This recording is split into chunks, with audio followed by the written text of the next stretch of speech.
Hello everyone. Is 1 crore enough to secure your future? Let's break it down.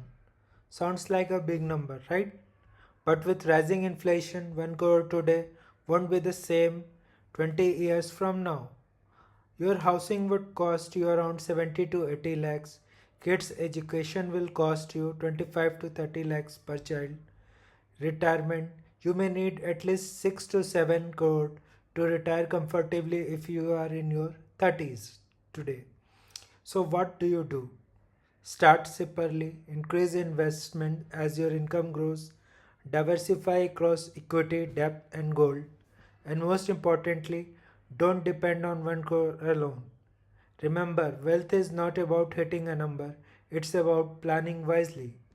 Please follow, like, share, and subscribe the channel Finance Sikho India for more such money truths. Thank you.